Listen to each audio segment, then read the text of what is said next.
Hello, hi. Thanks for joining me at Bax Music again. This time we're still with the Strike Multipad, but we're going to have a look at how you can use it as part of a hybrid setup. So that's what we've got here. Call it hybrid because it's a mixture of acoustic elements and electronic elements.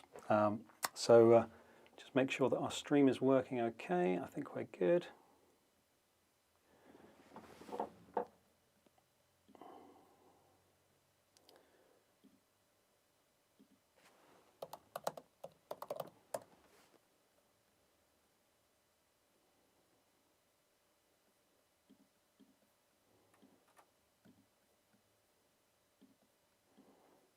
Okay, great.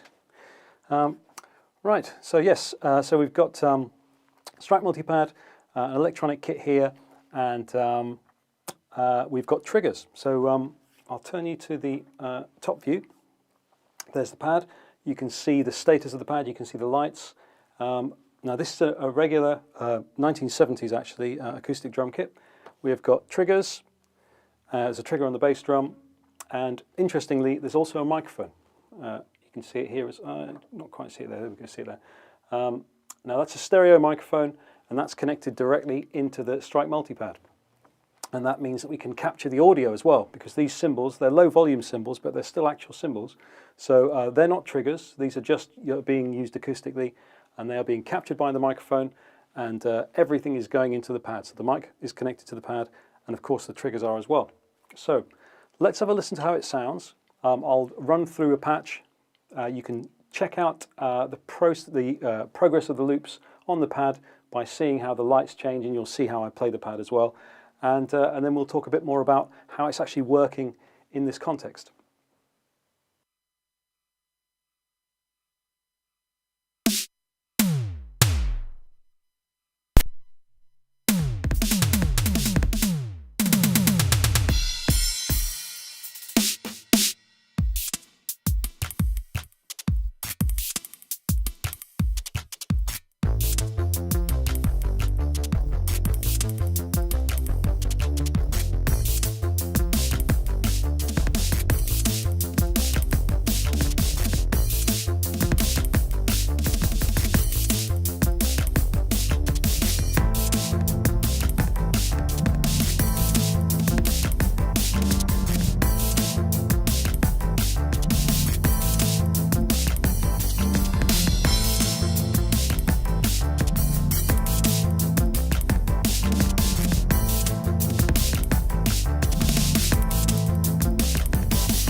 Okay, now I've just brought the vocal mic in, and you can hear the little ringing sound as the cymbals ring off. So yes, there you go. We have got. Let's bring you back to this camera. So as you can see, normal bass drum with a trigger on it, which is just here. There we go. 14-inch tom here with a trigger on. That's the trigger there. These are D-drum triggers, but standard ones will work. I've had these for years, and they're very reliable. They do a great job, so I would recommend them. But there's other brands out there which will do a similar job as well.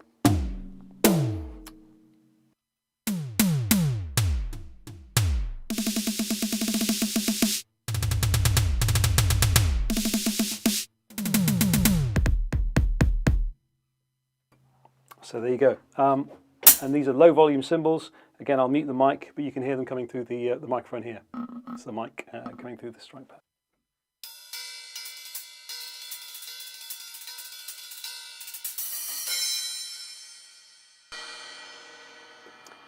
So there you go. The way this is done is the bass drum trigger is a single zone, of course, and that goes into trigger socket 1 of the strike pad because that's a single zone trigger input. The toms are split, so they have a Y cable. So what that is a TRS, stereo large jack cable, which splits out to effectively a left and right two mono jacks. That's what we have here. So that works by going into the second trigger socket of the multipad, which is a stereo dual zone trigger socket, which means you can use a stereo pad or 2 single zone pads. And the third trigger socket, the snare drum pad is going into, and I've actually got a stereo trigger on here. I'll just put you on the top camera there. So this is a dual zone trigger, so we can play the head and we can play the rim. I'll just mute the mic again so you can get the proper effect of that.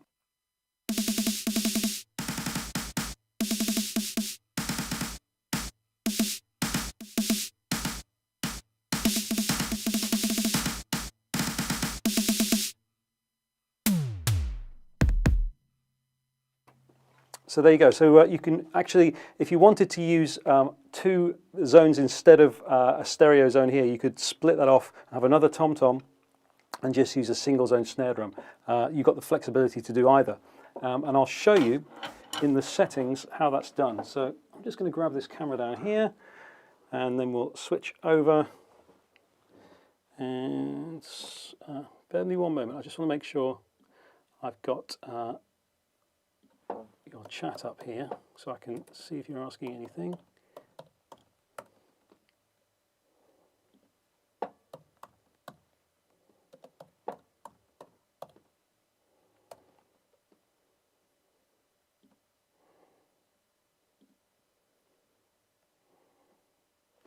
Okie doke. So let's switch to this camera here. There we are. Now, when you want to use external triggers, what you want to do is go to Utility,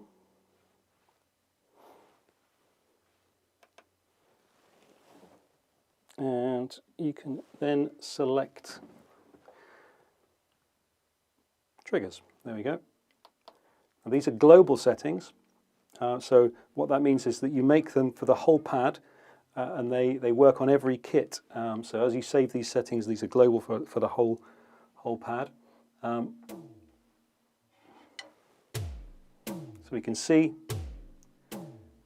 this is one socket with triggers 4 and 5, and the mode is 2 trigger. So that's because we're using 2 separate triggers for the 2 toms. But if I go to the snare drum, we can see the type is set as head and rim. We've got 2 different sounds there. If I go to the sound, you'll be able to see what those sounds are. Head and rim, and the 2 toms. Go back to our utility trigger screen. And there are some other settings here as well. Bear in mind, these trigger settings only apply to the external triggers. They don't have any bearing on how the pad itself is set up to play. The actual pads on the multi-pad, these settings only affect external triggers. And you've got various parameters down here.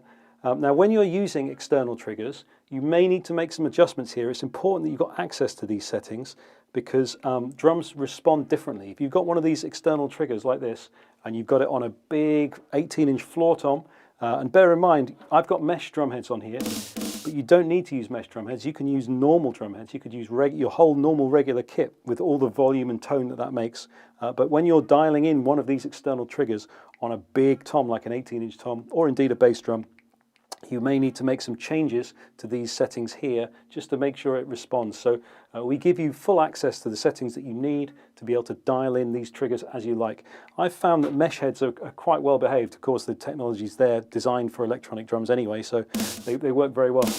Get a great response with these triggers. But in case you need to make any adjustments, and especially if you're using big acoustic open tone drums, then you've got access. I've got a mesh drum head on the bass drum as well, actually, there. And there we go. And the microphone that we're using, this is a stereo mic. Can't quite see it. There we go. So it's got two capsules, left and right. And that's actually going directly into the audio inputs of the multipad. Right, let's switch cameras here. It's going to be haywire. And there we go. So that's how you dial in these triggers. It's not complicated at all. There is a bit of trial and error because everybody's tuning style and playing style is a bit different. So once you get these triggers, these external ones, you plug them in and they work pretty well. You may need to play with the tuning a little bit and you may need to play with some of those settings. But in my experience, a little bit of time and it works great. It's a really great, fun way to enjoy this pad. Plugging it into these, and of course bear in mind you could also be using just regular external drum pads as well, like pads that you might get from the Strike Pro kit, or indeed pretty much any of our kits will plug into this as well. So lots of different ways to use it. You can plug in drum pads, you can put your triggers onto mesh heads on a real drum kit, or you could put normal full bodied drum heads on there and have the full tone and volume of a full acoustic kit. Right, let's move on to another patch to have a bit of fun. Actually, before I do that, let's talk about the patch that we just looked at, because you've just had a listen to how it went. So I'll go to here. I've set up these lights, again, as I like to do, to tell me what's going on. So the ones that are flashing have got something to do with tempo. And actually, well, these are all loops, these ones here, across this side. So we've got a drum part. And we've got another drum part here. And those two pads are on a mute group, so you can't have two drum parts going at the same time. I've got a bass line here. We've got the fill mode on all these loops to show you how far you're going into each loop. And then there's another bass line here. And again, a separate mute group, so you don't have two bass lines. The last thing you want is having two bass lines going at the same time. And there's some keyboard parts over here. And I've matched these two. So the bass line and the keyboard part go nicely together. And then a different bass line and a different keyboard part. And there's also this pad, which is a control to switch effects on and off. In this case, it's a master filter. And there's a sound applied to that pad as well. So it switches the effect on and off and it plays a sound. Big sound on this pad. And I've got panic applied to this top one here. So what that means is I can have everything running.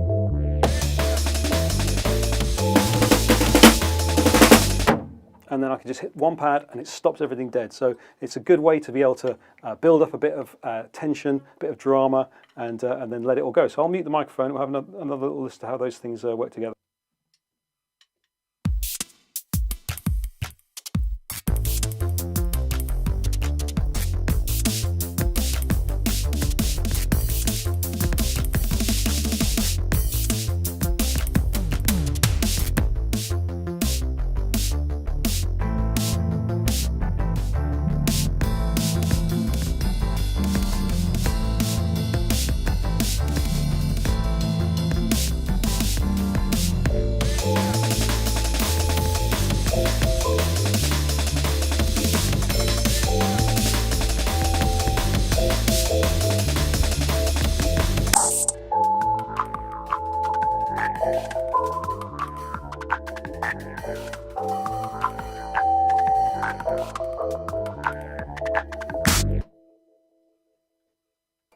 There we go. So lots of fun.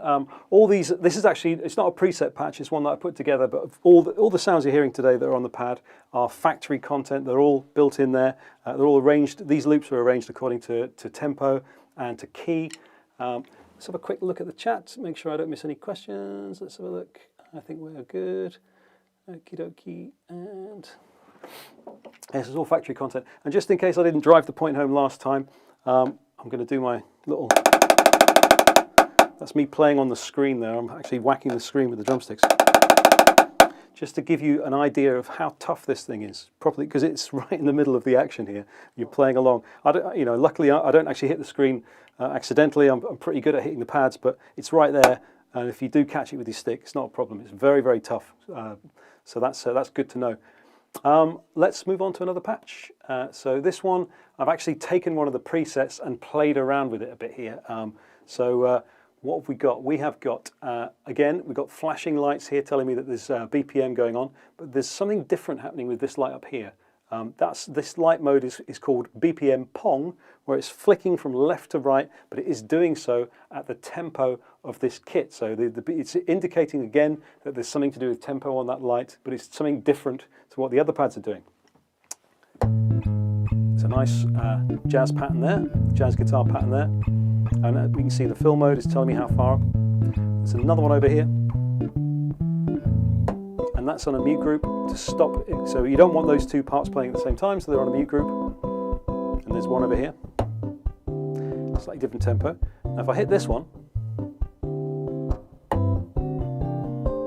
now they're both running. So both of these loops are running. I haven't put those on a mute group because they're actually quite nice together. They're quite complementary and a bit different to the other ones. That's a mute group as well. So these ones are all on a mute group, so you can only have one, but you can still run this one if you want to. Bit of a clash there perhaps, but at least it'd be more of a clash with those other ones.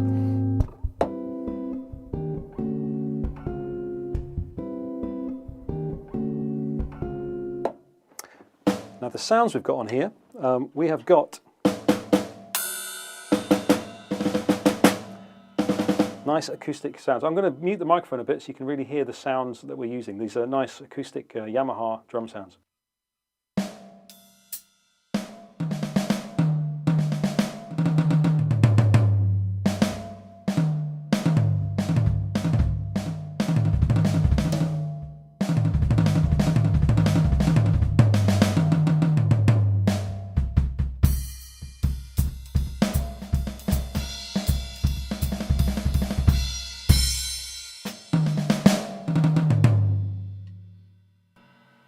Lovely. So let's have a listen to this with some of the loops.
So there you go, very different approach to the last setup, very natural acoustic sounds. Let's take a little dive into how those sounds are put together. If I go to this camera here, there we are. And I go to our sound menu. Now, just as a reminder, this button here, the big button, that's your main home button. So you can press it to bring up this is the basic home screen if you like. Pressing it again will tell us what the external trigger sounds are. And then pressing it again will tell us if there's any sounds applied to the foot pedals. You can also go to the pad menu and then you can see which pad you're playing. So you've got the pad on the main multi-pads, you've got the external triggers, and any foot pedals that you've got applied would appear as those squares at the bottom there as well. So let's go back to looking at the sounds that we're dealing with here. Now here we can see on this one the snare drum pad. This is the snare drum pad I'm playing. We've got wave A and wave B, and it's a Yamaha Maple head sound, A and B. So we've got A, and those are two different variations. The mode of this pad is round robin, which means it will go from wave A to wave B to wave A to wave B, and that, in this particular instance, that has the effect of making a slightly different variance of the sound every time you play. So you don't, it sounds more natural, you don't get the machine gunning effect. And we've also got a rim shot here. So again, we can see it's the rim shot version of the same sound. Yamaha Maple 2 snare drum and the rim shot version. Bring the camera right in there so you can see that. Rim shot there. And we've got some nice jazz tom-toms. And again, wave A and wave B, so as we play the sound, it varies slightly.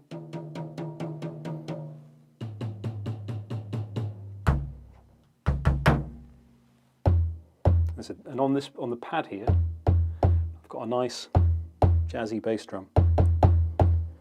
Up here, this is where our loops are. So we can see we're in the factory loop setting. And these are loops, the jazz loops, and they're all arranged according to the BPM and the key that they're in. And as we play them, you can see that one's running, then it will go to that one, and that one stops. And then that one runs, and that one stops. Back to this one. And now we're running both of these two. Stop that one, and stop that one. So that's how that patch is put together. Some really nice jazz loops and lovely acoustic sounds as well. Let's cut to that camera there. And let's have a look at another kit. Now this would be a good time for me to show you actually how I'm going through these kits. There's a feature on the multipad called setlist mode. Again, so let's cut to our mobile camera. There we are. Down here it says S03. That's setlist 3. If I go to our kit menu, you can go to setlist and you can make up different set lists. If you press this button here, this soft key here, you've got your preset kits, the user kits. Now you've got, in the presets, there are 30 factory set presets which you can overwrite, and then there's room for 70 user kits. So in the normal default kit list, you've got 100 kits, 30 presets which can be overwritten, 70 blank spaces for your user kits. But you can also add set lists. I've got 3 set lists here. I've got one for last week, the one that we did last week. If I press that again, I can go to BAX 2, which is today's set list, and that's where we are today. So that's one we started with, and then that one, and then that one. So you can set up multiple set lists. You can call them what you like. They're very easy to edit. You just swap kits around. Effectively, you pull kits from your users and your preset groups, put them into your set list, reorder them as you like, and then save them that way. And a very simple way to have multiple set lists and get through them and make very quick edits to them as well if you want to.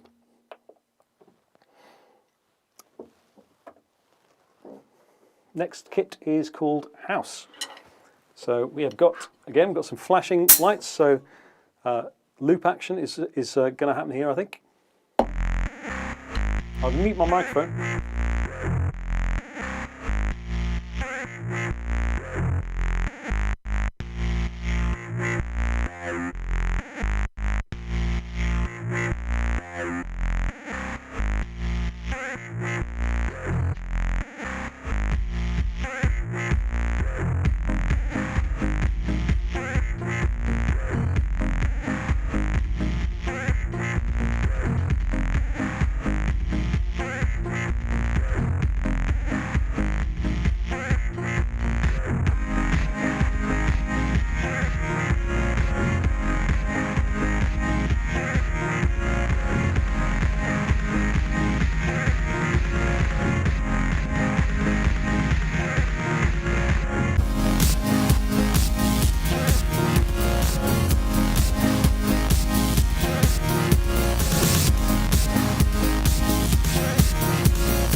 So lots of lovely squelchy synth sounds on that one, and a different sound on here, which is muted, that one, now it's playing.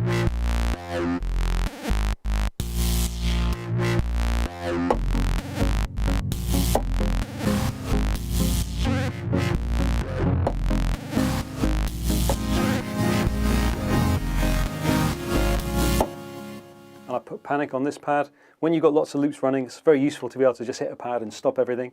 There's a big old drop sound on here. And I've got an effect to switch on and off here, which you probably heard in the middle of that. It's a lo-fi effect. I'll just mute the microphone again so you can hear it.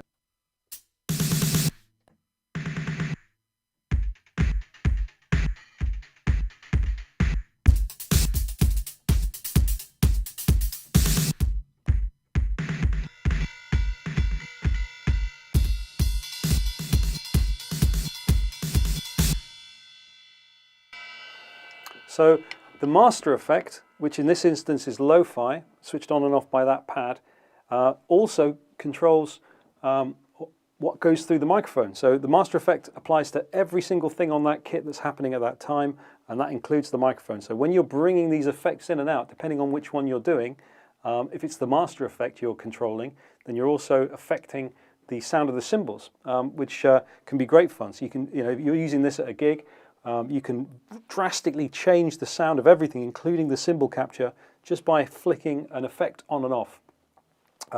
Or you can leave the master effects clear, and that way the cymbals will be picked up as they are, and then just output through the main audio outputs. Just to double check we're not missing anything on the chat here. I think we're okay. Please do feel free to drop me a question. Just drop into the YouTube chat.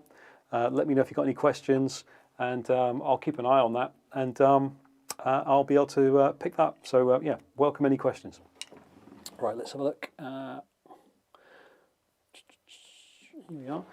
So we've spoken about the cymbal capture, the acoustic capture. Bear in mind, of course, I'm probably repeating myself a bit, but if you've got normal drum heads on here, if you're using this as a regular drum kit, then of course those sounds will also go through the microphone. So you've got a simple way to do a kind of all-in-one capture, if you like. So instead of having to mic each drum and all that, you can just turn up with your regular kit with a microphone into the pad, and just as a bare minimum, that will just do. You can put a trigger on the bass drum, plug it into the pad if you want to give yourself a bit more bottom end. You can do what I've done, which is trigger all the drums. You could even use a separate electronic hi-hat. There's a hi-hat pedal mode in here. We looked at that last week. You can use our Strike Pro SE moving hi-hat system if you want to. You can use the regular hi-hat pad and separate hi-hat pedal that we've got as well. That's what we looked at last week. So the possibilities of expanding this and bringing other elements into it are very varied, and lots of different ways to do things. This is just one way that I'm showing you here. Let's have a look at another patch.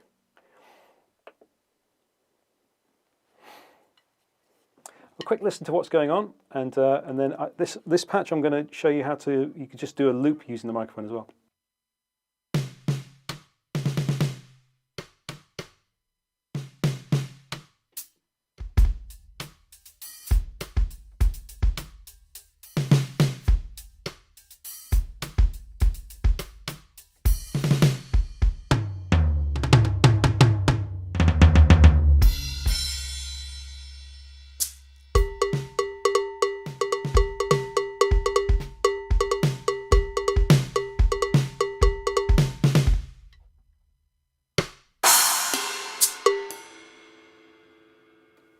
Right, so let's now we've got an idea of what the sounds are in here. Let's do a little loop, and I'll show you how you can use the looper again with the built-in mic. We looked at that last week, but because this is a different setup, it might give you an idea of how to use it in a different way. So I'll bring you into the screen so we can see how we set our looper up. There we are. Sorry about the moving. The reason why it's handheld is that there's just no practical place when I've got the pad set up like this to get this camera here close enough to the Strike screen, so I have to do it manually. So there we are. That's our home screen. Now the looper, whenever you want to use it, is always instantly accessible from this normal home screen just by pressing View.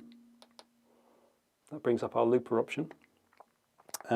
Settings, if you want to look at them, there's only one setting there. After the recording, after the main pass of recording for however many bars you've set it for, it will either default to playback or it will default to keep on recording. The normal set is playback, but you can change it to recording if you want to. Then it will just keep recording as you go over and over the loop. Here you change the number of settings, the number of bars rather, measures they're called here, but they're bars. Let's do 4. You can do up to 16. We need to make sure that we can hear our metronome. That's the metronome here. By default, the metronome is set to only come out of the headphones, but because of the way this is set up, we're using the main audio outputs going into my desk here, so we need to use the main outputs for the click. So when you hold your finger down on the metronome button, you get those click options. That's the same in any screen, not just the looper screen. If you're in a normal screen, you want to have a look at the metronome settings, that's where you get them. Just hold your finger down on the button there. We need to go down here and change the output of the metronome. We want it to go to main. There we go, now we can hear it. And then you can switch it on, switch it off, change the BPM and the time signature as well if you want to get fancy. I think we'll leave it where it is. And now we're ready to record. So you just press Arm to record. And then if I press start recording, then it will give me a click in and it will start recording. So I'll put my sticks down.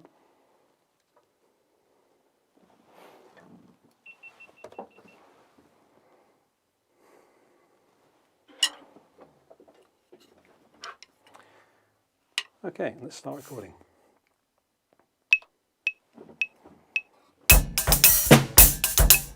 Oh, I beg your pardon, I need to mute my microphone here.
There we go. Got a bit congested at the end there, but that's the idea. That's how it works. So you can loop anything that you're playing on the pad. So that it just captures whatever you're actually playing at that point in time, and that includes anything coming through the external input. So that's the microphone in this case. So as we can hear, so we can hear the cymbals coming through as well as part of that loop. And then you can save it if you want to. You can save that loop as a built-in audio sound.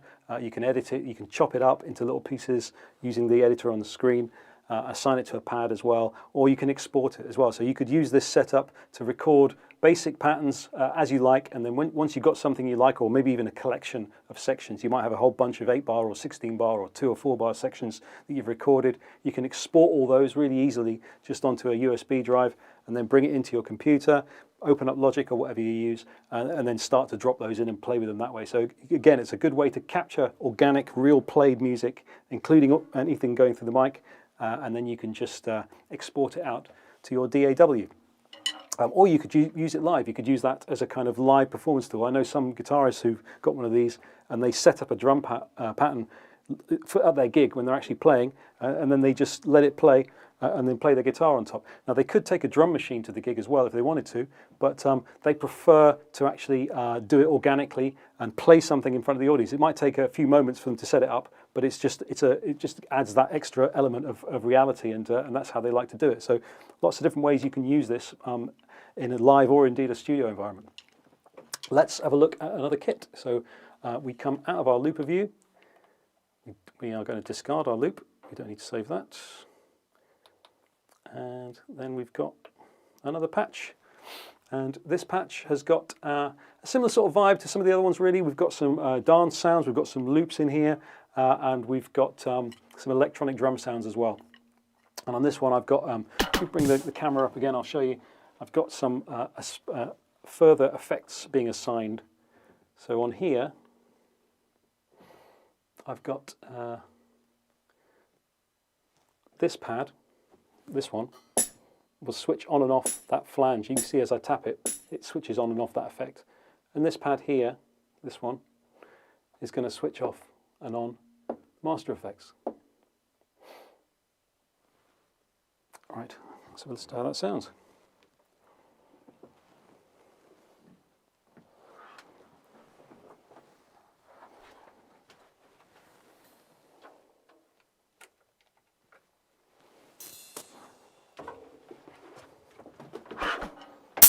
I'll mute my microphone.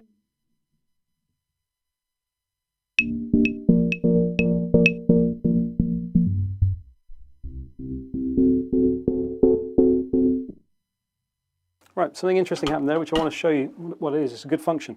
When I played this pad, we can now hear a click.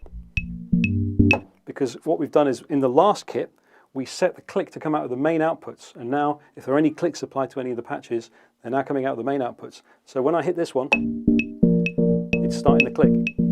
Now that's part of the pad mode. So let's go into our screen, and I'll show you how that works.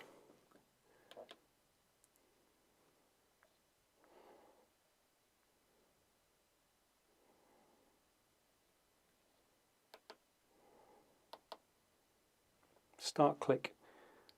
So see, oh, switch it off, and then you can come down and switch that off. There we go.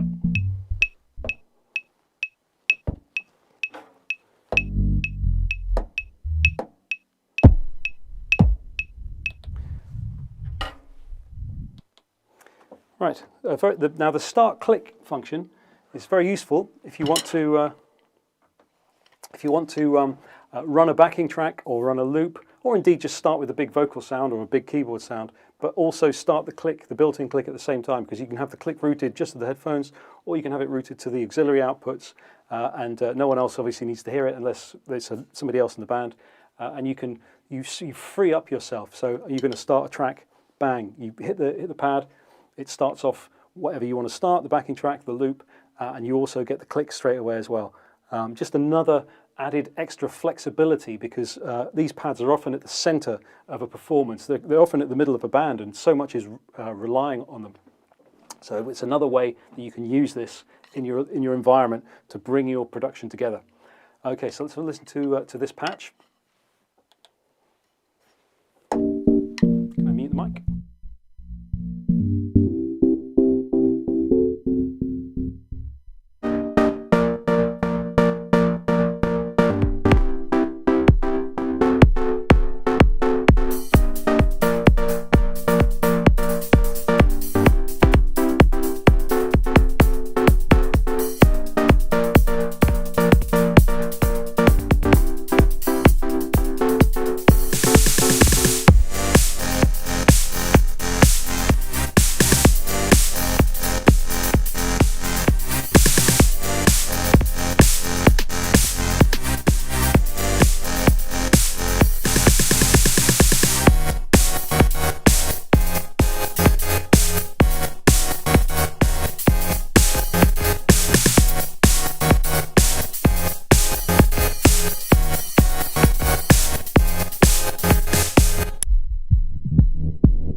There you go. So lots of fun. You can have a whole house gig, if you like, just by going through all these sounds. And let's take a moment to look at the sounds that we're using on this this kit. So if I go to my camera here, there we are. And so we can see on the screen synth dark, synth create, synth chills. And we go to sound menu and then pick one of those pads. There we can see it's in the factory area, as all these sounds are. Loops house, and then you can just see how many there are. It's just one category. All those different keys, different BPM. And that's just one category of sounds. If we come out of there and go there, loops jazz, loops Latin drums, pop loops, pop drum loops, R&B loops, rock percussion loops, special effects, melodic, loops, EDM, drum and bass, dance.